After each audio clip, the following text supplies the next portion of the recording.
একদা হযরত ঈসা আলাইহিস সালাম একটি কবরস্থানের পাশ দিয়ে যাচ্ছিলেন। তিনি আল্লাহর হুকুমে কবরের এক মৃত ব্যক্তিকে জীবিত করলেন।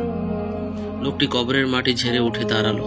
উল্লেখ্য, হযরত ঈসা আলাইহিস সালামের অন্যতম প্রধান মুজিজা অলৌকিক ক্ষমতা ছিল তিনি মহান আল্লাহর হুকুমে মৃত ব্যক্তিকে জীবিত করতে পারতেন। হযরত ঈসা আলাইহিস সালাম তাকে জিজ্ঞেস করলেন, দুনিয়াতে তোমার কাজ কি ছিল? লোকটি উত্তর দিল, হে আল্লাহর নবী, আমি একজন কুলি ছিলাম। মানুষের বোঝা মাথায় বহন করতাম এবং তা দিয়েই জীবিকা নির্বাহ করতাম। আমার জীবনটি খুব সাধারণ ছিল। হযরত ঈসা আলাইহিস সালাম জিজ্ঞেস করলেন, তবে তোমার কবরের অবস্থা কি?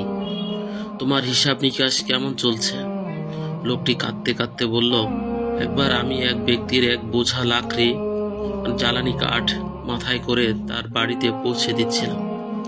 পথিমধ্যে আমার দাঁতের ফাঁকে কিছু একটা আটকে গিয়েছিল। আমি মালিকের অজান্তে সেই লাকড়ির বোঝা থেকে একটি ছোট্ট কাঠি খিলাল হিসেবে ব্যবহারের জন্য ভেঙে নিলাম এবং তা দিয়ে দাঁত খিলাল করলাম। এরপর যখন আমার মৃত্যু হলো, আল্লাহ তাআলা আমাকে বললেন, হে আমার বান্দা, তুমি কি জানতে না যে আমি তোমাকে আজ এই হিসাবের কাঠগড়ায় দাঁড় করাবো? অমুক ব্যক্তি তার টাকা দিয়ে কাঠ কিনেছিল এবং তোমাকে মজুরি দিয়েছিল তা বয়ে নেওয়ার জন্য। তুমি সেই মালিকের অনুমতি ছাড়া কেন একটি কাঠি ভেঙে নিলে? হে আল্লাহর নবী, আল্লাহর কসম, আমি আজ 40 বছর ধরে এই একটি মাত্র খড়কুটোর হিসাব দিয়ে যাচ্ছি, কিন্তু আজও মুক্তি পাইনি।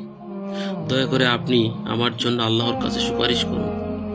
আমরা অনেক সময় অন্যের অতি ক্ষুদ্র জিনিস অনুমতি ছাড়া ব্যবহার করি।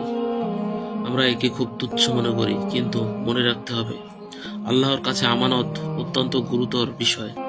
অন্যের হক যদি একটি খড়কুটোর সমপরিমাণও হয়, তবুও পরকালে তা কড়াই ঘন্টা হিসাব দিতে হবে।